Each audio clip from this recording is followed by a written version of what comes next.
So, do you think is Shark Tank scripted? Soni की team होती है, वो आपको आइडियाज़ दे देती है, आप डिस्कस करना चाहते हो कि आप इसको ऐसे इंटरेस्टिंग बना सकते हो। जैसे पीयूष बंसल से जब हम लोग मिले, Piyush generally I think is an early riser I feel, तो सैटरडे को जनरली मॉर्निंग का टाइम कुछ ना कुछ वो कभी मतलब मिलने का टाइम ये वाला टाइप ही एक हमेशा बनता है। मतलब आप नॉर्मल जगह पे मिले हो शार्क आराम से? से खूब जैसे सड़क पे चलते चलते बातें करेंगे, मतलब no air at all. For example जैसे हमारी पिच थी, थोड़ी सी उनको बहुत ही यूनिक लगी कि यार ये बिल्कुल ही अलग बालों से बिजनेस बन गया है। पहली बार एक्चुअली मुझे लगता है इंडिया ने ये विटनेस किया कि ये भी चीज़ें होती हैं, और सारे शार्क्स भी हो गए, और फिर हमारे जो नंबर्स देख के भी बड़े एकदम वो हो गए। इतना मैं बोलता जा रहा था, इतना बोलते कि मैं थक गया था। मेरे इनफैक्ट पिच में आप देखो बहुत होठ सूखे हुए दिखते हैं आखिरी में। अच्छा। और मैं उन लोगों ने भी नोटिस कर लिया था कि ये बोल बोल के इसकी आवाज़ वैसे होने लगी है, तो वो दोनों लोगों ने रोक के बीच में आई थिंक अशनीर थे और पीयूष थे, दोनों मेरे लिए पानी का ग्लास लेकर आए कि तुम पानी पी लो वहीं पर, लेकिन मेरी डील कर लो, मेरी कर लो, ये कर लो, वो सब। आज हमारे साथ है फाउंडर ऑफ हेयर ओरिजिनल्स। अब मैं तो ज्यादा क्या ही बोलूं, स्ट्रेट अप चलेंगे, सीधा इनसे ही इनकी स्टोरी जानेंगे कि how he built his company, what was his experience pitching into shark tank, and shark tank के बाद कैसा एक्सपीरियंस रहा। Because green side of the story तो हमें टीवी पे देखने को मिलती है कि 5 शार्क्स ऑन बोर्ड आ गए, 4 शार्क्स ऑन बोर्ड आ गए, पर कैमरा बंद होने के बाद actually what a founder faces, या व्हाट डू वी से कि फाउंडर को कैसा लगता है एक इनिशियल फंडिंग मिलने के बाद, ये सारे एक्सपीरियंसेस आज हम खुद मिस्टर जितेंद्र से पूछेंगे जो कि फाउंडर है हेयर ओरिजिनल्स के। So firstly let's welcome him. Thank you so much Jitendra for coming in straight up to our office and shooting a podcast, because I believe in your busy schedule काफी मुश्किल रहता होगा to take up time, but I appreciate कि आपने इतना time निकाला। Quick intro about yourself. Thank you first of all for having me. So my name is Jitendra Sharma. I am founder of Hair Originals. You must have seen us on Shark Tank India season 1. A brief about my background. So I am an engineer by education. I graduated from IIT Delhi in 2008, and then I worked for an oil and gas company called as Total, basically one of the top 4 global company. So my base was in Paris. I worked for 11 years with them, and I worked across 35-40 odd countries in these 11 years. And around end of 2019 I came back to my country and started the company Hair Originals, and since then I have been involved with this. Okay, so what was the idea behind creating Hair Originals? तो hair originals की अगर मैं journey और idea का main बात करूं तो actually हमारे इंडिया से ना कुछ ऐसी चीज़ें हैं जो बाहर दुनिया में उनके बारे में लोगों को बहुत हाई परसेप्शन है वैल्यू पर, उनकी क्वालिटी पर। जैसे योगा की अगर हम बात करें, आयुर्वेदा की हम लोग बात करें, बहुत पॉपुलर है। ऐसे ही जो हेयर है एक्चुअली अगर हम एक अमेरिकन से या एक let's say any developed country के किसी कंज्यूमर से बात करें, तो जो हेयर एक्सटेंशंस और विग्स होते हैं ह्यूमन हेयर से जो बने होते हैं, इसमें जो है इंडियन प्रोडक्ट जो इंडिया से आता है, इसकी एक बहुत हाई परसीव्ड वैल्यू है। इनफैक्ट यूएस में लोगों ने इसको बुगाती ऑफ हेयर एक्सटेंशंस तक बोल रखा है, जो इंडिया से हेयर प्रोडक्ट बन के जाए। तो मेरा ऐसा कोई इरादा नहीं था पहले, ना मैं इस इंडस्ट्री को भी नहीं जानता था, मैं तो ऑयल एंड गैस में था। बट मैंने जब ये चीज़ों के बारे में जानना शुरू किया कि ये इतनी बड़ी एक $14 बिलियन की एक मार्केट है ह्यूमन हेयर की, वो पूरी मार्केट इंडिया से ड्राइव होती है, क्योंकि इंडिया में टेम्पल में हेयर का डोनेशन होता है, पूरी दुनिया में कहीं नहीं होता। आप सोचो कि एक विमेन अपने बाल क्यों पैसे दे के भी नहीं बॉल्ड होगी, लेकिन इंडिया में ये एक ऑलरेडी ट्रेडिशन है, कल्चर है। ये चीज़ जब मेरे को समझ में आया कि ये एक एक्चुअली मैं बोलूँगा लोकल नहीं ग्लोबल अपॉर्चुनिटी है, तो फिर मेरे को कहीं ना कहीं ऐसा लगा कि इस पूरी इंडस्ट्री को ऑर्गेनाइज करा जाना चाहिए। और इसमें सबसे ज़्यादा क्या हो रहा था कि इंडिया से सिर्फ रॉ मटेरियल एक्सपोर्ट होता था, जबकि मैन्युफैक्चरिंग चाइना और ये सब जगह होती थी। हम लोग मतलब कम दिमाग, टेक्नोलॉजी सब कुछ जानते हैं, कोई ऐसा तो है नहीं हमें कम आता है। एंड मुझे लगा कि ये काम क्योंकि हम लोगों को मिलके अगर हम high quality finish product India से दुनिया को भेजेंगे, तो तो ये पूरी मार्केट को हम डिसरप्ट कर सकते हैं। इस आइडिया के साथ हेयर ओरिजिनल्स की शुरुआत हुई। ओके, सो जब आपने हेयर ओरिजिनल स्टार्ट करा, what was the like numbers तक पहुंचने में आपको कितना टाइम लगा था? मतलब एक्चुअल में when you started making money out of it, business build होना कब स्टार्ट हुआ? 2019 में आपने बोला यू स्टार्टेड, हाँ। कितना टाइम लगा like touching your first 1 lakh और 1 करोड़? हाँ, तो ये एक बहुत इंपॉर्टेंट माइलस्टोन्स भी होते हैं। करेक्ट। तो सबसे पहले आपकी कुछ सेल्स करने में सबसे ज़्यादा आपको टाइम, सबसे ज़्यादा मेहनत Exactly. सब लगता है।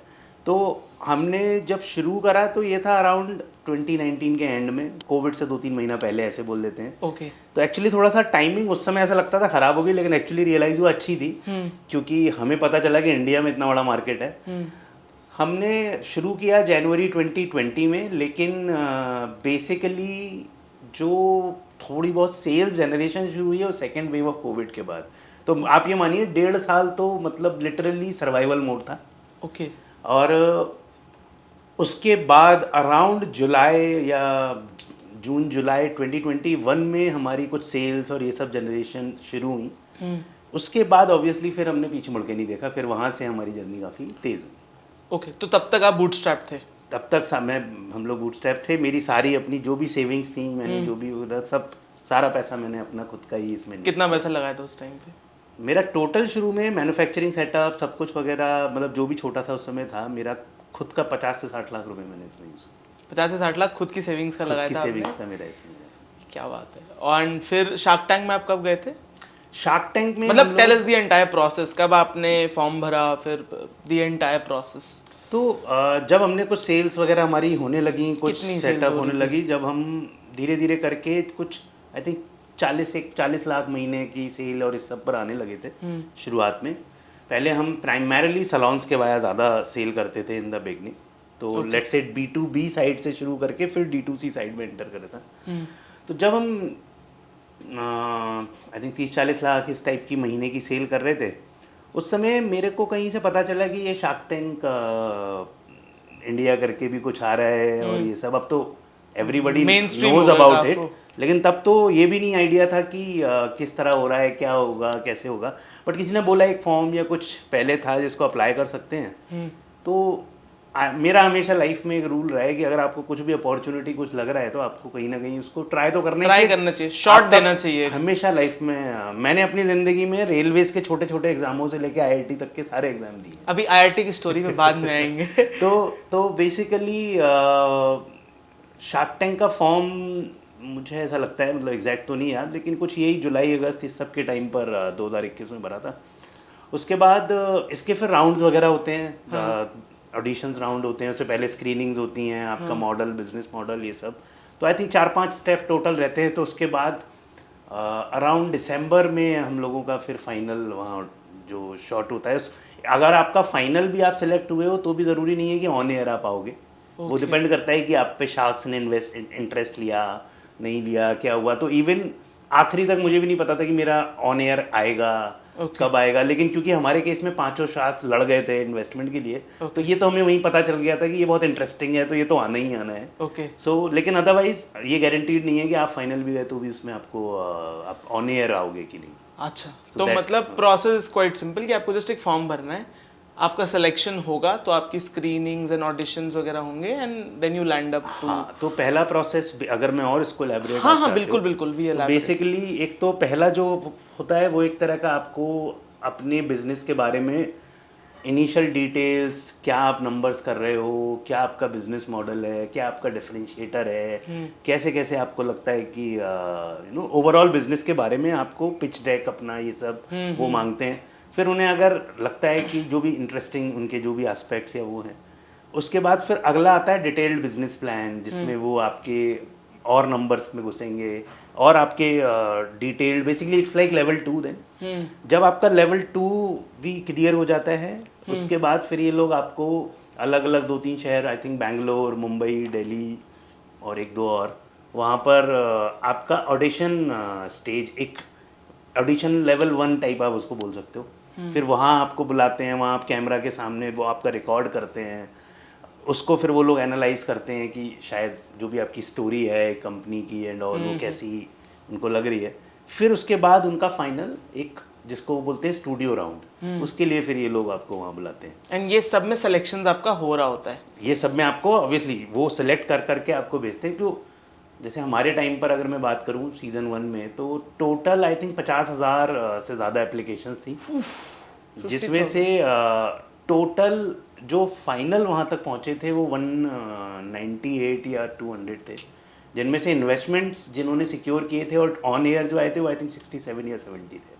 मतलब 0.01% का रेशियो है हाँ, मतलब फंडिंग लेने तक का, मतलब जिन जो हाँ। ऑन एयर आए जिन्होंने फंडिंग ली, काफी मतलब कंपटीशन तो फिर है ऑब्वियसली। इंडिया में स्टार्टअप कल्चर वैसे भी इतना बिल्ड है, आप देखो तो है ही। तो शार्क टैंक का भी एक ऐसा मीडियम भी है ना, it's a very good PR medium. PR medium, agree agree. तो अगर मैं इसको क्वांटिफाई करूँ तो ये कुछ मान के चलो आप 5-1 करोड़ रुपए की तो मार्केटिंग वर्थ आपको देता है। देता होगा मतलब, तो वो तो अभी आपसे और वैल्यू लेंगे कि जब आपका ऑन एयर गया था तो क्या नंबर्स बाद में थे एंड फिर कितने शूट अप हुए। Okay, so do you think is shark tank scripted? नहीं, तो shark tank is not scripted at all, क्योंकि ये तो हमारा खुद का ही अनुभव है। हाँ। एक चीज़ ज़रूर होती है जिसको अब स्क्रिप्टेड तो पता नहीं लोग, अब होता क्या है, जैसे आपको वहाँ जाकर फाइनल स्टूडियो राउंड से पहले तो जो पहले 2 मिनट आप देखते हो, जब एक कंपनी, जब कोई एंटर करते Walk in हैं करता है, founders, फिर वो एक 2 मिनट तक अपनी एक कुछ बेसिक सी एक हंसी मजाक या एक इस टाइप की कोई चीज़ से अपनी बात बताते हैं अपनी कंपनी के बारे में। उसमें ज़रूर जो सोनी की टीम होती है वो आपको आइडियाज़ दे देती है, आप डिस्कस करना चाहते हो कि आप इसको ऐसे इंटरेस्टिंग बना सकते हो, इस तरह से बात कर सकते हो। एंड वो भी आई बिलीव सबके साथ नहीं होता, जिनके साथ बैठता है उन्हीं के साथ करते हैं। हाँ, तो वो पहली उसमें भी वो आइडिया देते हैं, ऐसा नहीं है कि आपको यही बोलना करना है ही कि करना यही है। क्या हाँ, है, हाँ, हाँ, कि आपको आप ऐसे कर सकते हो कि ताकि आप इस तरह का कुछ एलिमेंट ले आओ। It is more of, but वो पहले 2 मिनट का ही है एक्चुअली। शार्क टैंक पूरा जो है 2 मिनट के बाद तो फिर सीधे क्वेश्चन आंसर शुरू होता है। क्वेश्चन आंसर में तो फिर आपको ना वो आपको जानते ना आप उनको, मतलब अपार्ट फ्रॉम ओनली दैट, फिर तो इट सिंपल जो सवाल है वो जो आपको दिख रहा है वो वही है। बिल्कुल एकदम वही होता है, उसी तरह से है। इनफैक्ट मेरे केस में तो मैं आपको बताऊँ सीज़न 1 में सच्चाई ये है कि क्योंकि तब जब पहली बार मैंने देखा था तो मुझे तो क्लियर भी नहीं था कि पीयूष बंसल कौन है और अमन गुप्ता कौन है, क्योंकि फेस से तो इतना मेरे को भी रिकॉग्निशन नहीं था, कभी देखा ही नहीं, जानते ही नहीं। तो ये तो पूरी तरह का एकदम बिल्कुल ऐसा इंटरेक्शन होता है कि आप बस जाते हो और इट्स लाइक जैसे आप लोगों से बात कर रहे हो। तो स्क्रिप्टेड तो zero, there is nothing scripted. अगर होगा तो क्या है ना, हम लोग तो बिल्कुल आम साधारण लोग हैं ना, मतलब एक्टर्स तो हैं नहीं, वो बहुत क्लियरली नजर ही आने लग जाएगा। हाँ, अग्री अग्री। सो जब आपने क्या कोई शूटिंग डिफरेंस नोट किया था जो आपने एक्चुअली में बोला था और जो एयर पे आया कटिंग वगैरह में, मतलब थोड़ा प्रोडक्शन अगर मैं डिस्क्राइब करूं? तो देखो इसमें अगर मैं अपनी जैसे बात करूं तो फॉर एग्जांपल जैसे हमारी पिच थी, थोड़ी सी उनको बहुत ही यूनिक लगी कि यार ये बिल्कुल ही अलग बालों से बिजनेस बन गया है। पहली बार एक्चुअली मुझे लगता है इंडिया ने ये विटनेस किया कि ये भी चीज़ें होती हैं, और सारे शार्क्स भी हो गए और फिर हमारे जो नंबर्स देख के भी बड़े एकदम वो हो गए। और जो मेरी कहानी नंबर्स पे भी अभी आराम से आएंगे। जब एयर बेसिकली होता है तो वो तो फॉर एग्जांपल हमारे को सबसे ज़्यादा कवरेज मिला उस दिन के उसमें क्योंकि सबसे इंटरेस्टिंग था, तभी भी वो 15 मिनट से ज़्यादा तो क्या ही होगा। लेकिन जो वहाँ पर क्योंकि इतना ज़्यादा उनको इंटरेस्ट और सब कुछ था, मेरा तकरीबन 1.5 से पौने 2 घंटे हुआ था वहाँ पर शूट, जो पूरा डिस्कशन। अच्छा। मतलब ऑब्वियसली उस समय तो आप इतने इनग्रॉस्ड होते हो उसमें, ऐसे आप मानो ये तो बंदूकें चल रही हैं चारों तरफ से। तो वो 1.5 घंटे की चीज़ को अब देखिए, वो उनकी अपनी एडिट का या उसका पार्ट है कि वो उसमें से कौन सा पार्ट दिखाना चाहते हैं, किस तरह से दिखाना। क्वेश्चंस वगैरह कुछ कट हुए थे? क्वेश्चंस तो मतलब कट तो काफी होंगे, आप सोचो ना 1.5 घंटा तो ऑब्वियसली, मतलब जो सबसे मसालेदार होता है वही रखते हैं, उनको जो मसालेदार या उनको जो स्टोरी ड्रिवन लगता है वो उससे आता है। जैसे फॉर एग्जांपल मेरी पिच में एक चीज़ ये हुई थी कि इतना मैं बोलता जा रहा था, इतना बोलते कि मैं थक गया था। मेरे इनफैक्ट पिच में आप देखो बहुत होठ सूखे हुए दिखते हैं आखिरी में। अच्छा। और मैं उन लोगों ने भी नोटिस कर लिया था कि ये बोल बोल के इसकी आवाज़ वैसे होने लगी है, तो वो दोनों लोगों ने रोक के बीच में आई थिंक अशनीर थे और पीयूष थे, दोनों मेरे लिए पानी का ग्लास लेकर आए कि तुम पानी पी लो वहीं पर, लेकिन मेरी डील कर लो, मेरी कर लो, ये कर लो, वो सब। तो ऑब्वियस सी बात है वो मतलब उसमें मेन पिच का हिस्सा नहीं है। ओके। लेकिन वही 1.5 घंटे को कंसाइज किया होता है, लेकिन जो है उसी को ही वो अपने हिसाब से प्रेजेंट कर लेते हैं ऑब्वियसली। सो अब थोड़ा अगर आगे बढ़ते हैं, कितने शार्क्स ने इन्वेस्ट किया था आपके उसमें? तो हमारे केस में आस्क क्या थी आपकी, एट व्हाट नंबर, क्या डाइल्यूशन पे? तो हमारी आस थी उस समय पर 60 लाख रुपए 4% 2% इक्विटी के लिए, अच्छा 30 करोड़ की वैल्यूएशन। हमें बेसिकली इंटरेस्ट पांचों शार्क्स की तरफ से आया था। कौन कौन शार्क्स थे उस टाइम पे? अनुपम मित्तल, अशनीर ग्रोवर, पीयूष बंसल, विनीता एंड अमन। ओके फिर हुआ ये था कि इन लोगों ने एक अपनी 2 टीमें बना ली थी। हाँ। एक में अनुपम, अशनीर और पीयूष, दूसरी टीम थी अमन और विनीता की। हाँ फिर एक्चुअली बीच में फिर वो बाहर जाकर डिस्कस करके ये भी करा था। तो उसमें ये हो रहा था कि वो बहुत काउंटर कि मैं वो, मुझे ऐसा लगता है मैं थक भी गया था काफ़ी, क्योंकि बहुत लंबा हो गया था। आइडियली मेरे को ना वहीं पर पांचों को बोल देना चाहिए था कि एक काम करो, आप लोग आपस में डिसाइड कर लो। नंबर ऑलमोस्ट दोनों सिमिलर पे ही आ रहे थे। क्या नंबर दे रहे थे? तो 4% पे तो वो लोग खुद ही आ गए थे अच्छा। कि इतना हमें करना है। मुझे ऐसा लगता है कि इनफैक्ट मेरे को सारे बाद में जो कैमरामैन वगैरह भी बाद में ऐसी बात होती है ना, वो कहते आप आराम से इसको 2 पे ही क्लोज भी कर जाते, क्योंकि जितना इंटरेस्ट था वो कर ही देते। अच्छा बट मेरा उस समय ये हो गया था कि खत्म करो कि करके। बस खत्म करो, अब हो गया बस ठीक है। मेरे लिए ज़्यादा इंपॉर्टेंट वैलिडेशन था इनफैक्ट। हाँ। क्योंकि उस समय मैं बताऊं, जो ये कैटेगरी कॉन्सेप्ट प्रूफ करना था ये बेसिकली। कॉन्सेप्ट ना बहुत जगह जब पहले बात करते थे तो लोगों को समझ ही नहीं आता था। उन्हें ये लगता था क्या पागल आदमी कहाँ क्या बालों वालों की चीज़ों में घुस गया है उससे। तो वो वैलिडेशन मेरे को ज़्यादा इंपॉर्टेंट था। मैंने बाकी मान लिया था अगर 1% एक्स्ट्रा भी जाएगी तो मान लेते हैं मार्केटिंग कॉस्ट की तरह चली गई। तो दैट इज इट वॉज। तो इवेंचुअली अनुपम, अशनीर और पीयूष के साथ फिर हमने क्लोज किया था 60/4। 60/4। ओके, उसके बाद कोई राउंड रेस करा आपने? हाँ, तो उसके बाद तो फिर इंस्टीट्यूशनल राउंड्स वगैरह हमने रेस किए। तो कहाँ हमने से? जो हमारे इन्वेस्टर्स हैं, अराउंड हमने टोटल $2.7 मिलियन का इन्वेस्टमेंट रेस किया, जिसमें एनीकट कैपिटल करके एक इंस्टीट्यूशनल कैपिटल है। इसके अलावा वेंचर कैटलिस्ट उनके साथ किया हमने। इसके बाद शी कैपिटल करके हैं, और बाकी एक इंडिया की सबसे बड़ी कलर कंपनी में से एक स्ट्रीक्स हेयर कलर कंपनी, वो उन्होंने हमारे साथ इन्वेस्ट किया हुआ है। और बाकी जो जोमेटो के को फाउंडर जिन्होंने शुरू किया था दीपेंद्र के साथ, पंकज चड्डा, उन्होंने हमारी कंपनी में साथ में इन्वेस्ट किया हुआ है। Okay. इसके अलावा और भी लोग हैं जो मैं अभी एकदम मेरे दिमाग में याद नहीं आ रहे, लेकिन हाँ। बट 2.7 मिलियन ऑलमोस्ट कितना हो गया? 30 करोड़ से ऊपर ही हो गया। 2.7 कुछ करीब 22 करोड़ रुपीस का। 22 करोड़ रुपए आपने रेस करा। अभी क्या नंबर्स कर रहे हो आप? अभी हम लोग जो अपना ARR हम लोग कर रहे हैं वो अराउंड 35 करोड़ के आसपास कर रहे हैं। Annual recurring revenue 35 crore, quite good, quite. और आपने अब कितना टोटल डाइल्यूट कर लिया है? तो डाइल्यूशन तो टिपिकली अगर मैं बोलूँ तो अराउंड 30-35% हमारा टोटल हमने अभी तक डाइल्यूट किया है, इंक्लूडिंग शार्क टैंक। उससे पहले भी हमने एंजल 10% का पहले किया था। 1 करोड़ रुपए हमने उससे पहले भी रेस किया था। ओके, एंजल शार्क टैंक से जस्ट पहले।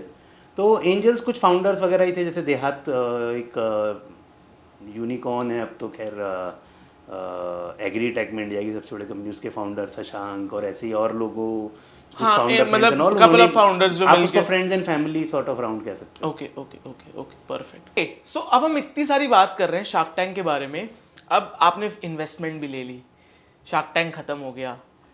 How was your experience after ending up with shark tank? मतलब फर्स्टली कितना टाइम लगा पैसों को बैंक में आने में?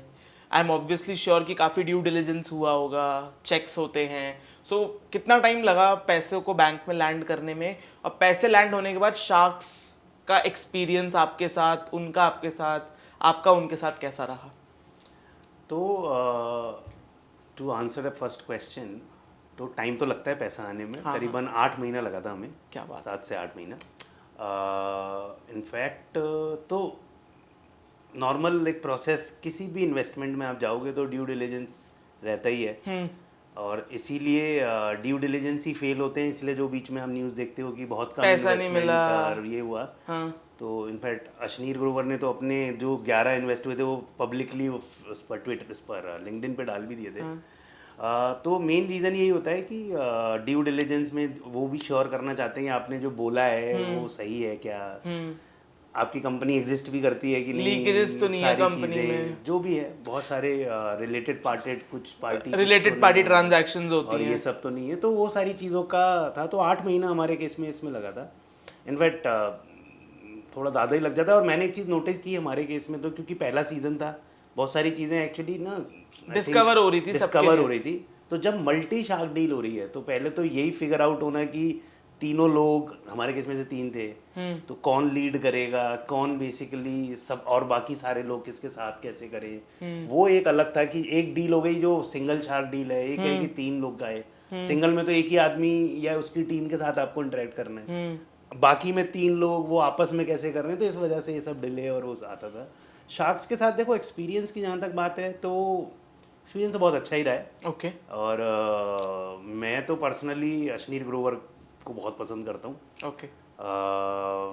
मैंने कई बार बोला है ये, मेरे लिंक्डइन पोस्ट में भी बहुत मेंशन होते हैं, मैंने उस अश्नीर ग्रोवर से शार्प आदमी नहीं देखा जिस तरह की क्लैरिटी ऑफ थॉट्स है, बिजनेस माइंडसेट बहुत क्लियर है, जबरदस्त। Dynamics. और इवन हमारे तो डीडी वाले पार्ट में मैं बोलूंगा ना, जहाँ लग रहा था डिले या कुछ, तो he is that sort, is like यार मेरा कल खत्म कर, बाकी लोग और लोग अपना जब करते रहेंगे, मेरे को मतलब आई कैन सी कि he means business, he is very straight. Piyush Bansal की मैं बात करूँ तो वेरी मैं अगर एक ऐसे बोलूँ ना, बहुत बहुत सॉर्टेड इंसान, बहुत क्लियर कट विजन वाला इंसान। और क्योंकि हमारी जर्नी जो है हेयर ओरिजिनल की और लेंसकार्ट की ना बड़ी सिमिलर जर्नी, या ऐसे मानो प्रोडक्ट लेवल पे भी बहुत सिमिलर है, एक कैटेगरी क्रिएशन सारा कुछ, तो बहुत सारी एक्सपीरियंस ड्रिवन बहुत कुछ रहता है। जैसे बिल्कुल एक्सपीरियंशियल प्रोडक्ट है हमारा भी। पहले लेंसकार्ट भी ऐसा था कि भाई चश्मे कौन ऑनलाइन जानता था कि बिक सकते हैं ऑल, फिर उन्होंने स्टोर्स डिप्लॉय करे, तो वही सिंपलर हमारा भी है, हमारा भी स्टोर डिप्लॉय हमने किए, जो अभी हम डिस्कस कर रहे थे। और अगला हम भी सर्विस एट होम और ये सारी, सो बहुत हद तक लेंसकार्ट के साथ तो मेरे को इसलिए भी मतलब पीयूष बंसल और हमारे डिस्कशंस ही होते हैं कैसे ये 5,000 करोड़ का धंधा बनेगा, क्या क्या स्टेप में लेके जाना चाहिए, क्या क्या। तो Piyush Bansal, Anupam is also, he has connected me to जहाँ भी बहुत सारी जगह जहाँ हमें अच्छे नेटवर्क या उसकी ज़रूरत होती है, अच्छे अलायंसेस की। ये दोनों दिल्ली में ही हैं तो बहुत मिलना फिर भी हो जाता है। Anupam is in, do they give you time, मतलब? हाँ, व्हेनेवर वी नीड। तो देखो सच्चाई यही है कि उनके पास भी अपनी बहुत सारे काम हैं और हमारे को भी डे टू डे ऑपरेशन पे बहुत। तो जब कोई ऐसी चीज़ लगती है जहाँ ऐसा लगता है कि इनकी लर्निंग्स लेते हैं या इनसे डिस्कस करते हैं, कैसे, मतलब मेरे माइंड में आई वाज जस्ट क्यूरियस, मतलब sorry to interrupt you, but मैं काफ़ी बार सोचता था कि जब भी ऐसे शार्क्स इन्वेस्ट करते हैं, so what are the types of places जहाँ आप मतलब एक्चुअली मिलते हो?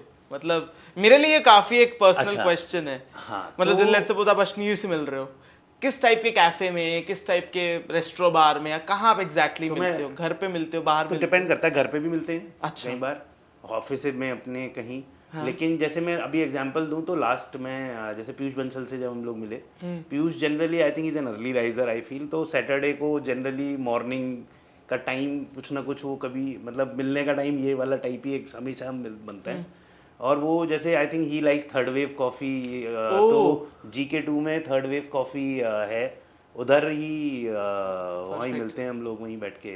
मतलब ऐसा कुछ प्राइवेट वो नहीं है कि मतलब कोई बहुत लैविश कोई? यार जो मुझे ऐसा लगता है ना, जो लोग ना ऐसे खुद से सेल्फ मेड, खुद से आगे बढ़ के निकल के आते हैं ना, आप कभी भी नोटिस करना रूट्स नहीं भूलते, रूट्स से बहुत जुड़े हुए होते हैं। तो मैंने तो जितना भी मेरा इंटरेक्शन है, मैं तो बहुत ही डाउन टू अर्थ, बहुत ही मॉडेस्ट, बहुत ही रूट से जुड़े हुए लोग हैं, चाहे अश्नीर हो, चाहे पीयूष हो, चाहे अनुपम हो। Very perfect. बिकॉज मैंने ऐसा सुना था, आपको पता होगा हमारे गुड़गांव में यहाँ पे वन होराइजन है। वन होराइजन में काफ़ी क्लब्स हैं एंड काफ़ी ना जो मेंबरशिप वाले क्लब्स होते हैं, जैसे एक यहाँ पे है वन होराइजन में, Quorum, correct. So I have heard कि काफ़ी सारे जैसे मतलब I would not name any shark, but काफ़ी सारे शार्क्स की वहाँ पे मेंबरशिप है, so they call, because normal जनता का एक्सेस नहीं हो उन जगह पे, ऑब्वियसली जब वो मिलते हैं, so I used to believe क्या they want some type of privacy, considering you know अब वो काफ़ी पब्लिक फिगर्स हैं and you know one can hamper the actual purpose. Let's suppose आप मिलने गए, अब यार 10 लोग आ रहे हैं, पीयूष सर या आपको जानता हूँ, सो दैट माइट डिस्टर्ब। सो हाँ, अब देखो इसमें क्या है, जैसे आपने कोरम बोला, कोरम एक्चुअली जो क्लब है ना वो अब एक तरह का मतलब है ही, वो hotspot for correct startup correct correct discussions correct, ही है। क्योंकि आई हैव आल्सो तो वेंट, 2 बार मैं गया हूँ कोरम में, and I have met like decent people वहाँ पे, एंड आई सी मतलब वहाँ पे वही डिस्कशन हो रहा होता है, मतलब इट्स ऑल बिजनेस। कोरम खुद एक स्टार्टअप है, वो खुद एक हाँ अलग अभी रेस भी किया है उन्होंने, वो बनाई इस तरह के करेक्ट हॉटस्पॉट रहे स्टार्टअप के, करेक्ट। जहाँ एक हाई वैल्यू का वो रख दिया जाए। बट देखो वो एक ऐसा चीज़ हो गई कि लेट्स से गुड़गांव में या कहीं अलग अलग उसमें, बट आई थिंक ऐसा नहीं है कि कोई रूल बुक है। हाँ लोग जहाँ जहाँ आप मतलब ऐसा ऐसा मेरे को तो कतई भी बिल्कुल भी नहीं लगता। मतलब आप नॉर्मल जगह पे मिले हो शार्क आराम से। से खूब बिल्कुल, ओके ओके परफेक्ट। ऐसे सड़क पे चलते चलते बातें करी, कोई इसमें वो नहीं होता है, मतलब no no air at all. So अब कमिंग टू योर थोड़ी सी life story, so before like hair original, जैसे आपने बताया आप कॉर्पोरेट में थे, right, and we were also discussing कि you are from IIT Delhi. So थोड़ी सी IIT दिल्ली की बात बताइए, like how did you get into you know typical IITian background, क्यों IIT आप करना चाहते थे, आपका एक्सपीरियंस ओवरऑल विद IIT कैसा रहा, do you recommend people, like obviously like IIT के अलग एस्पिरेशंस है लोगों के मन में, बट क्या एक IITian होना आपको आपके करियर में कोई बहुत बड़ा इम्पैक्ट देता है या नहीं देता है? तो इसकी शुरू करते हैं कि मैं कैसे आईआईटी में या मेरा कहाँ से दिमाग में आया। तो मुझे ऐसा लगता है मेरा केस एक टिपिकल जो एक normal middle class lower middle class family में आप अगर होते हो छोटे शहर में। कहाँ से आप तो बिलोंग करते मैं अलीगढ़ से बिलोंग करता हूँ, मेरी पूरी स्कूलिंग वहीं से ही हुई है। हो? ओके तो और एक नॉर्मल मतलब my father is a retired government servant and my mother is a housewife. तो मेरे को बेसिकली ना एक कन्वर्सेशन याद है मेरे केस में। तो मेरे मतलब उस समय की बात कर रहा हूँ मैं 2002 मैं 2003 में मैंने आईआईटी में ज्वाइन किया था। तब हमारे वहाँ पर अलीगढ़ से मतलब हार्डली एक दो लोग कोई आईआईटी में जाते थे। तो मुझे अपने फादर को उनके एक फ्रेंड की कन्वर्सेशन याद है कि अगर आईआईटी में हो जाता है ना तो पूरा भविष्य बदल जाता है घर का और साथ मतलब बच्चे का और घर का भी उसके। तो मेरे को कहीं तो दिमाग में अटक गई थी एक बात कि नहीं यार अगर ऐसा है तो फिर तो इसका मतलब ये कुछ करने लायक चीज़ है लाइफ में। अच्छा, आई वो मैथमेटिक्स मेरा हमेशा से बहुत ही फेवरेट सब्जेक्ट रहा, तो मैं पीसीएम मतलब मैथमेटिक्स में ही था। तो मेरे को कहीं ना कहीं ये तो एक तरह का नहीं हो जाता लाइफ में चैलेंज कि यार ये ऐसे कैसे हो गया कि मतलब यहाँ से होता ही नहीं है, लोग कह रहे हैं कि मतलब इतना बड़ा मेरे को था कि आईआईटी मेरे को करना है, मेरे लाइफ का गोल मेरा ये था कि मैं एक बार यहाँ पहुँच जाऊँगा, उसके बाद मेरा ज़िंदगी में मुझे सोचना नहीं है आगे। तो उस बेसिस पे क्या है, मैंने मुझे ऐसा लगता है मैंने जितनी पढ़ाई पूरी अपनी ज़िंदगी में नहीं की होगी उतनी मैंने वो 2 सालों में ज़रूर करी आईआईटी की तैयारी के लिए। ऑल्दो इतनी ज़रूरत नहीं होती जितनी मैंने कर ली मेरे को लगता है उस समय, बट ठीक है मेरे को। क्या रैंक आई थी आपके IIT में? तो आईआईटी में मेरी रैंक थी 1570 उस समय पे। मेंस में? हाँ, तो तब तो एक स्क्रीनिंग होता था और मेंस होता था जो आपका रिटन होता था, वो ऑब्जेक्टिव नहीं रहता था। तो केमिकल इंजीनियरिंग में मेरा हुआ था। तो उसके बाद मैं बोलूँ तो मैं आईआईटी के जो मेरे 5 साल थे वो मेरे जीवन के विच कैंपस? आईआईटी दिल्ली। ओके और 5 साल का मैंने डुअल डिग्री इंटीग्रेटेड कोर्स लिया था जिसमें बैचलर और मास्टर दोनों 5 ईयर में ही मिलती है, और जेई के बाद ही वो आपके पास चॉइस होती है। तो वो जो 5 साल मेरे को लगता है कॉलेज के कैंप हॉस्टल के थे वो सबसे बेस्ट 5 साल मेरे जीवन के मैं कहूँगा। इसमें इतने सारे दोस्त बने, इतने सारा नई नई चीज़ें, नया पूरा एक्सपोजर एक ऑल टुगेदर डिफरेंट होता है। और मोर देन दैट क्या है ना कि एक बहुत ही डायनामिक से ग्रुप के साथ आप कहीं ना कहीं जुड़ जाते हो, जहाँ क्या है कि अब मैं बोलूँगा यू नो एनएल आपका दिमाग और ये सब चीज़ तो एनीवेज कहीं ना कहीं बिल्ड इन है ही, बट उसके साथ साथ और ज़्यादातर लोग क्या है नॉर्मल फैमिली बैकग्राउंड छोटे शहरों से ही आते हैं, तो सबकी कहानियाँ और कहीं ना कहीं कुछ करने की वो सब वगैरह की बिल्ड होती है। तो आई थिंक आईआईटी में एक एनर्जी लेवल्स बिल्कुल अलग एक ज़रूर महसूस मैंने किया। और आप आज देखो मतलब मैं अगर बोलूँ तो फ्लिपकार्ट, जोमेटो और आपकी और भी मैं ज़्यादातर कंपनियां बड़ी बड़ी नाम देखूं तो वो मैं कह सकता हूं मैंने अपने सामने आइडिया इंसेप्शन होते हुए बनते हुए देखी हैं वो कंपनियां हमारे हॉस्टलों में। तो कहीं ना उससे कॉन्फिडेंस भी एक अलग डेवलप होता है कि यार इसको मैं जानता हूँ, यार ये भी तो उस वाले के कोर्स में इसका बी क्या तो आया IIT के था। बाद आपकी इंटरेक्शन हुई है इन लोगों के साथ? हाँ, तो बिल्कुल किन के साथ? आईआईटी का जो नेटवर्क है ये बात एल्यूमिनाई? तो है कि वो सबसे स्ट्रॉन्गेस्ट पार्ट अगर कुछ है तो एलुमनाई नेटवर्क ही है। मतलब दुनिया के किसी भी कोने में आप पहुंच जाओ, आपको कहीं ना कहीं एक अच्छा आपको अपना नेटवर्क ज़रूर मिलेगा आईआईटी एलम का। आपके और नेटवर्क में क्या स्प्रेड है? स्प्रेड से मतलब कब बाहर नहीं या मतलब किन किन को आप लाइक ऐसे जानते हो, मतलब अदर देन अच्छा ऐसे अगर आप एल्यूमिनिया नेटवर्क में? तो एलुमनाई नेटवर्क की अगर मैं बात करूं तो अगर हम सारे वीसी सर्कल्स की बात करें, वीसी फंड्स एंड ऑल, कहीं ना कोई अपने बैच का या आईआईटी दिल्ली का या आईआईटी का इन जनरल मिलेगा आपको। आपको अगर जोमेटो का मैं बताऊं तो पंकज चड्डा, जैसे मैं उनकी बात कर रहा था, वो मेरे बैचमेट बिल्कुल साथ में, बहुत सारा कॉलेज के टाइम का यादें हैं। फ्लिपकार्ट की जो पूरी जर्नी बिल्ड हुई है वो शिवालिक हॉस्टल हमारे बराबर में विंध्याचल के वहाँ पे पूरा बिल्ड हुआ है। तो ऐसे न्यूमरस एग्जांपल्स हैं जो जो और भी खूब सारे लिए जा सकते हैं।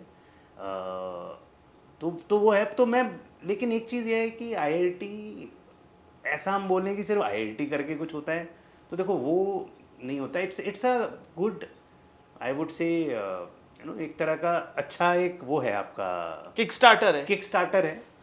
और एक आपको as I said alumni network है वो ज़रूर मिलता है। तो मतलब अगर कोई एक्चुअली आईआईटी के बारे में सोचना चाहता है कुछ, तो मैं ये तो ज़रूर बोलूँगा कि हाँ, मतलब it's a very good point two have. मैं अगर बोलूँ तो फॉर एग्जांपल मेरे केस में, जैसे मैं एक छोटे शहर में, तब तो मुझे पता भी नहीं था, तब तो दिल्ली भी बहुत दूर लगता था मुझे उस टाइम। लेकिन इतना पूरा ट्रैवल भी ज़िंदगी में हुआ, सारा कुछ। आज मैं एक कंपनी भी मतलब ठीक ठाक चला ही रहे हैं। मैंने को पहले नहीं लगता था कि ऐसा कुछ मैं इतना डायनामिक या ये सब सोच सकता हूँ। तो कहीं ना कहीं मेरे को आईआईटी से उस चीज़ में एक कॉन्फिडेंस बिल्डिंग सोच में बिल्कुल एक वो हुआ। लेकिन क्या करियर में आईआईटी ने आपको हेल्प करा? करियर में आईआईटी के नाम से कहीं ना कहीं एक ये होता है कि बेसिक इंट्रोडक्शन बहुत इजी होते हैं। लोग आपको कम से कम, उनको ये पता है कि हाँ, वेट आ जाता है थोड़ा, वेट आपका आ जाता है कि पता है कि यार कम से कम ठीक कम से ठाक। कम कुछ तो इसको आता होगा हाँ, एटलीस्ट, है ना। करेक्ट। तो वो बेसिक उसमें आपको चैलेंज नहीं आता। लेकिन एक चीज़ और भी मैं मानता हूँ बहुत ऑनेस्टली और क्लियरली, मैंने बहुत सारे स्मार्ट लोग ऐसे देखे हैं, और जो कोई ऐसा नहीं है कि आईआईटी से आते हैं। मेरा ये भी मानना है कि वो जो पेपर थे वो 3 घंटे का पेपर है, कोई इंसान उस समय थोड़ा कम परफॉर्म कर पाया, किसी ने ज़्यादा कर लिया। तो इससे एक हम किसी को वो नहीं कर लाइफ सकते, वाइज जज हाँ, नहीं कर इसको सकते। जनरलाइज नहीं कर सकते आप। मैं ऐसे ऐसे बहुत लोगों को जानता हूँ मेरे साथ में उस समय जिन्होंने एग्ज़ाम दिए थे। मैं आज भी मानता हूँ वो मुझसे कहीं बेहतर है, पर उनका उस समय नहीं हो पाया। बट वो शायद उनका दिन खराब था, ऐसे मान लेते हैं। तो अब लेट्स टॉक अबाउट अगेन आपकी थोड़ी ब्रांड के कंपटीशन के बारे में, विच आई बिलीव सेकंड सीजन में जो फीचर हुए थे निश हेयर, विच अगेन क्या नाम है आई गेस उनका, Parul Gulati, right. She is an influencer और उन्होंने अपनी एक सब ब्रांड, मतलब अपनी ब्रांड स्टार्ट की niche hair. So how are you different from niche hair, और how hair originals is better than niche hair? तो and what do you think of your competition, मतलब how you exactly take that? तो मैं इसको exactly competition की तरह नहीं देखता। सबसे पहले मैं एक चीज़ बोलता हूँ कि मतलब ठीक, वो पारुल गुलाटी ने भी कहीं ना कहीं as an individual hair extensions category की अवेयरनेस में तो वो मतलब आई थिंक काफ़ी अच्छा बढ़िया रहा। एक चीज़ जो मेरे को लगता है जो डिफरेंशिएटर, देखो वो एक इन्फ्लुएंसर है, एक टीवी एक्ट्रेस है, उनको एक प्रोडक्ट कहीं से मिल जाता है, वो उसको बेसिकली बेच के एक अपना एक certain level of parallel income का उन्होंने सोर्स बनाया, जो काइंड ऑफ वो एक्सेप्ट भी करते हैं कि मुझे एक्टिंग भी करनी है और ये पैरेलल बिजनेस भी करना है। हमारी अप्रोच बिल्कुल अलग है। हमें इस पूरी कैटेगरी को क्रिएट करना है। हमें ये एक दिखता है कि एक 5,000 करोड़ का पूरा मार्केट बनाया जा सकता है ग्लोबली इंडिया से। इसमें मैन्युफैक्चरिंग सबसे इम्पोर्टेंट पार्ट होता है। इसमें पूरी मैन्युफैक्चरिंग में ना पूरी केमिकल इंजीनियरिंग, प्रोसेसिंग सब लगते हैं। तो मेरे को एक वो लगता भी है कि जैसे ये कहा जाए कि मैं वो सिलाई मशीन पे मैंने अपनी मदर के साथ ही बनाया। मुझे स्टोरी लोग सेल करते हैं, तो ये एक स्टोरी है। हेयर एक्सटेंशन ऐसे नहीं बनते हैं। अगर कैसे बनते हैं? सिलाई मशीन पे बनने लग जाते तो घर घर में हेयर एक्सटेंशन बन रहे होते। हमारी फैक्ट्री है यहाँ गुड़गांव में, वजीराबाद में ही। मैं आपको इनवाइट करता हूँ, आप आओ वहाँ देखो कितना इंटीग्रेट प्रोसेस होता है। आप सोचो ना, बाल एक एक बाल ऐसे सिलाई मशीन पे, मैं तो चाहता हूँ कोई मेरे को दिखाए कैसे सिलाई मशीन पे तुम तो आप कह रहे हो कि ये सब एक स्टोरी, ऐसा तो कुछ नहीं होता। हाँ, तो ये नहीं है, लेकिन पॉइंट ये है, देखो वो एक इन्फ्लुएंसर, एक मार्केटियर हैं। हाँ। वो अपने फेस के बेसिस पे, जो उनकी ऑडियंस के बेसिस पे अपने प्रोडक्ट को कर सकते हैं। लेकिन ये आई थिंक ये स्टोरी थोड़ी गलत है। गलत है कि मैन्युफैक्चरिंग और वो सिलाई मशीन, उससे होता है क्या है ना, देखो मेरे को ऐसा भी लगता है कि हम लोग एंटरप्रेन्योर धीरे धीरे ना वो एक तरह के रोल मॉडल्स भी हैं। अभी मैंने सीजन 3 में देखा एक और इसी से रिलेटेड हुआ, वो भी बोल रही हैं कि मैंने सिलाई मशीन पे बना दिया। हाँ। और मैं चैलेंज कर रहा हूँ इस दुनिया में, आओ कोई बताओ मेरे को सिलाई मशीन पे कैसे बनते हैं हेयर एक्सटेंशन। नहीं होते ऐसे, इसमें प्रॉपर अलग से वेफ्टिंग की मशीन्स होती हैं, वो काम से करती हैं। तो बेसिकली अगर मैं ओवरऑल बोलूँ तो एक तो हम लोगों का जो मेजर गोल है वो ये है कि इंडिया से ना हज़ारों करोड़ों का रॉ मटेरियल हेयर बाहर जाता है। अभी एक आप देखो, ईडी ने अभी एक बहुत हॉट न्यूज़ है 10-15 दिन पहले की, 12,000 करोड़ का हेयर एनफोर्समेंट डायरेक्टरेट ने पकड़ा है, जो यहाँ से स्मगल होकर इलीगली, हाँ, चाइना हाँ, जा रहा था। करेक्ट। आप सोचो, तो एक कंसाइनमेंट है 1.5 बिलियन डॉलर का। हाँ। तो जो हमारा हेयर ओरिजिनल्स का बिजनेस मॉडल और पॉइंट है वो ये है कि हम बेस्ट क्वालिटी प्रोडक्ट यहीं बनाएं, इतना सब कुछ हम खुद कंज्यूम करें, टॉप क्वालिटी प्रोडक्ट दुनिया भर में एक्सपोर्ट करें। ये बेसिकली आइडिया है। और साथ साथ एक दैट्स और योर चीज़ विजन है, फॉर हेयर ओरिजिनल्स। दूसरी चीज़ जो डिफरेंशिएशन में आती है वो ये है कि ये ना एक महंगा प्रोडक्ट है क्योंकि नेचुरल हेयर का है। दूसरी चीज़ लोगों के लिए नया है, इंडिया में कैटेगरी क्रिएशन है। सिर्फ ऑनलाइन से ये नहीं बिल्ड हो सकता। तो हमारी अप्रोच, हमारा पॉइंट ये है, हम चाहते हैं कस्टमर को बोलना ट्राई बिफोर यू बाय। पहले आप ट्राई करो, आप जाकर पहले संतुष्ट हो तब इसको खरीदो। और ये तभी ऐसे ही ये 500-5,000 करोड़ का मार्केट बनेगा। नहीं तो ऑनलाइन एक लिमिट है, आप ऐसे ऑनलाइन 1, 2, 3, 4, 5 करोड़ महीने का ही बेच सकते हो, ज़्यादा बेच ही नहीं सकते। अग्री। तो ये एक कहीं ना कहीं एज आई सेड, वो लेंसकार्ट को भी हमने अपने दिमाग में रखा है, उसकी जर्नी को बिल्ड होते हुए। तो ओवरऑल अगर मैं बोलूँ फाइनल मतलब ऐसे डिफरेंशिएशन, तो best quality product at better price point at your doorstep is how we differentiate from anyone else जो इस कैटेगरी में या कहीं रहता है। Okay, got it. सो अभी तक तो हमने बात करी सिर्फ good side of the story की। अब थोड़ी बात करते हैं आपके लाइफ चैलेंजेस जो आपने obviously apart from your business and with in business face किए हैं। तो अगर मैं लाइफ में चैलेंजेस की बात करूं तो देखो सबसे बड़ा लाइफ में मुझे ऐसा लगता है कि आपको जब कुछ कंफर्ट्स, कुछ चीज़ों की आदतें अगर होती है ना, मतलब कि आपको एक सर्टेन लाइफस्टाइल की, उसके बाद जब एकदम से उसको चेंज करना होता है तो एक वो बहुत डिफ़िकल्ट होता है जनरली। फॉर एग्जांपल, जब मैं अपनी अगर पर्सनल पे बात करूं तो जब मेरी एक जॉब और एक वेरी अच्छी डिसेंट जॉब में मैं था, और उसको छोड़ने के बाद जब ये चीज़ को शुरू करने पे जाते हो तो जब आपको रियलाइज़ होता है ना कि अभी कोई मेरे को तनख्वाह नहीं आने वाली हर है, महीने वो नहीं होगा, अभी पहले कुछ होगा तब पता चलेगा लाइफ कहाँ जाने, तो आप एक तरह से जो अनसर्टेनिटी के जोन में आ जाते डिलेमा हो, में वो उसमें एक बहुत बड़ा चैलेंज होता है वो ना।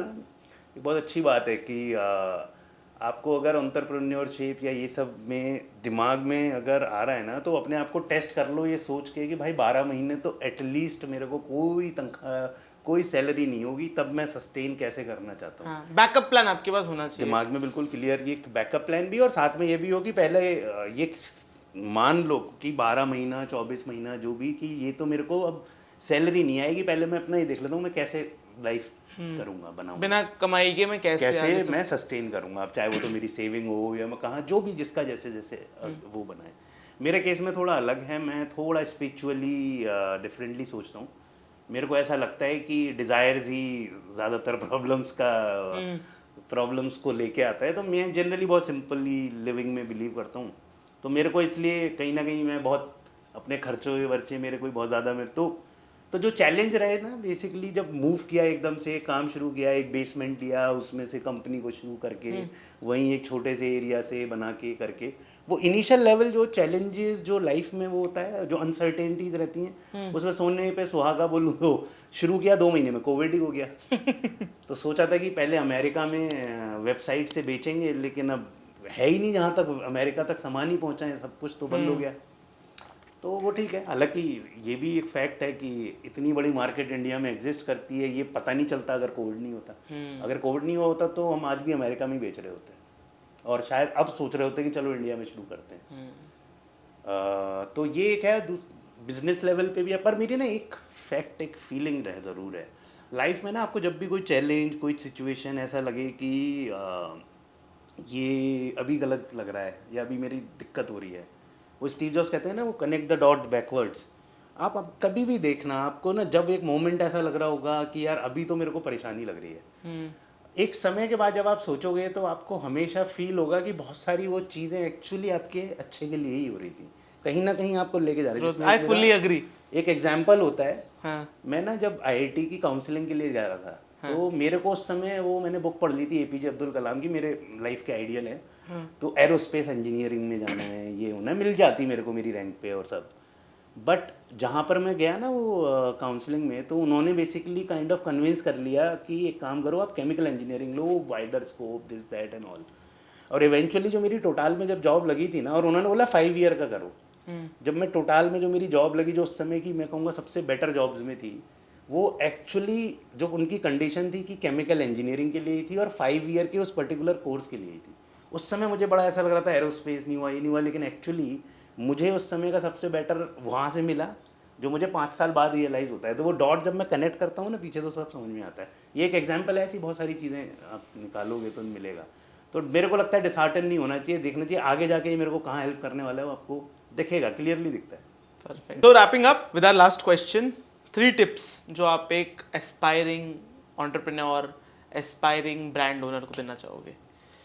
तो सबसे पहली चीज़ जो मैं हमेशा बोलता हूँ एक एंटरप्रेन्योर के लिए, सबसे इम्पॉर्टेंट चीज़ है परसीवरेंस, पेशेंस, परसीवरेंस, रेजिलियंस। मतलब उसका कोई सब्स्टिट्यूट नहीं है, उसके बिना हो ही नहीं सकता। लोगों की जो स्टोरी आपको दिखती है, किसी की भी देख लो, आपको वो लगता है ओवरनाइट, बट उसको सालों लगे होते हैं। एग्री, है ना। तो और इस जर्नी में क्या होगा ना, बीच में बिल्कुल ऐसा आएगा कि आपको लगेगा टूट रहे हो, सब कुछ हो रहा है। तो परसीवरेंस सबसे इंपॉर्टेंट, छोड़ो मत कुछ भी, हमेशा ही मानो कि, और ये होता है, ये मैंने देखा है, जो लगा रहता है लगा रहता है लगा रहता है, आप किसी भी फील्ड में देख लेना, वो करके ही निकलता है कुछ ना कुछ। दूसरी चीज़ मैं बोलूँगा कि मतलब मुझे जो सबसे ज़्यादा लगता है, वो लगता है कि आप सबसे पहले ये ज़रूर सोचो कि मैं जो प्रॉब्लम सॉल्व कर रहा हूँ, जो मैंने एक जो भी मैं प्रॉब्लम को लिया हुआ है सॉल्व करने के लिए, क्या वो बड़ी प्रॉब्लम है, क्या वो मतलब प्रॉब्लम वर्थ डिस्कशन है उसका जो कहते हाँ हैं। कुछ है कि नहीं, क्या वो एक्चुअली कुछ Market रियल exist करता है। सेल कुछ प्रॉब्लम सॉल्व भी कर रहा है, या हमने एक अब फैड बना दिया वो बस। बोलते हैं ना, जो अनुपम मित्तल ने कई बार वो यूज़ किया कि हमने एक सोल्यूशन बना दिया है वेटिंग फॉर अ प्रॉब्लम, ऐसा तो नहीं कर दिया कहीं। फैड मतलब हाँ, तो एक ये बहुत इंपॉर्टेंट है कि मैं एक, और तीसरी चीज़ मुझे लगता है किसी भी बिजनेस का real investor, real founder, real सब कुछ होता है उसका कस्टमर। आपको अपने कस्टमर्स का सबसे हमेशा बस सोचते रहो। आप जितने भी बड़े लीडर्स, बिजनेस लीडर्स हैं, चाहे जेफ बेजोस हो, चाहे जैक मा हो, या कोई भी हो, इवेंचुअली आप जो एक कॉमनैलिटी देखोगे वो होगा कस्टमर। उनका विजन कस्टमर पे एंड होता है। एंड होता है कस्टमर के राउंड। तो customer is the king, customer is your investor. Actually आप देखो ना, हम इन्वेस्टर ऐसा बोलते हैं, इन्वेस्टर तो आपका कस्टमर ही है। जब तक कस्टमर आप में इन्वेस्ट नहीं करता तब तक किसी की ब्रांड बन ही नहीं सकती। तो वो सबसे इम्पोर्टेंट, अगर आप शुरू कर रहे हो तो पहले 100 कस्टमर जो आप बनाओ, कम से कम मैं तो बोलूँगा उन हर 100 कस्टमर से आपकी ना बात होनी चाहिए। आपको पता होना चाहिए उन्होंने क्यों आपका प्रोडक्ट खरीदा, क्या प्रॉब्लम फेस की, क्या उन्हें अच्छा लगा, कस्टमर स्टोरी ऑफ योर ये आपको पूरा होना चाहिए। मैंने, और मैं आज भी बहुत सीना ठोक के बोलता हूँ अपनी कंपनी में बात को, कि जैसे कभी कोई वो होता है ना, उनको लगता है मैं तो कॉल करता ही नहीं हूँ, मैं कहता हूँ आज भी ना तुम निकाल लो, तुमसे ज़्यादा कॉलें मैंने कस्टमर्स को कर रखी होंगी, क्योंकि शुरू में सारी कॉलें मैं ही करता था, तब था भी मैं अकेला, धीरे धीरे लोग बढ़ाए, लेकिन कस्टमर इज द किंग, बस ये मैं बोलूँगा, इसको हमेशा दिमाग में रखो। क्या बात है, क्या बात है। Again so that is it guys. Again thank you so much mister Jitendra हमारे साथ ट्यून इन करने के लिए, एंड गाइज आपका भी थैंक यू अभी तक जुड़े रहने के लिए। अगर आप भी अपनी खुद की D2C स्टोर या ई-कॉमर्स वेबसाइट स्टार्ट करना चाहते हैं, नीचे डिस्क्रिप्शन में मैंने लिंक दिया है, सिर्फ $1 में आप आज ही अपनी ई-कॉमर्स वेबसाइट स्टार्ट कर सकते हो। मैंने एक लास्ट वीडियो बनाई थी, कंप्लीट ट्यूटोरियल ऑन ई-कॉमर्स, कि आप अपनी ई-कॉमर्स ब्रांड वेबसाइट कैसे बना सकते हो, उसको चेकआउट करिए। मेरे इस YouTube चैनल पे सब्सक्राइब करिए, मेरे Instagram पे फॉलो करिए, हेयर ओरिजिनल्स को चेकआउट करिए, मैं इनके भी नीचे हैंडल्स लिंक कर दूंगा। And don't forget to subscribe हमारा क्लिप्स का चैनल और हमारे Instagram का क्लिप्स का चैनल, क्योंकि वहां पे हम इस बड़ी कॉन्वर्सेशन को बहुत छोटे से पार्ट में क्लिप करके आपको एक वैल्यूएबल इंसाइटफुल कॉन्वर्सेशन ला के देते हैं। दैट इज इट दोस्तों, मेरी तरफ से आज के लिए। मिलते हैं आपसे नेक्स्ट पॉडकास्ट में। Take care and bye bye.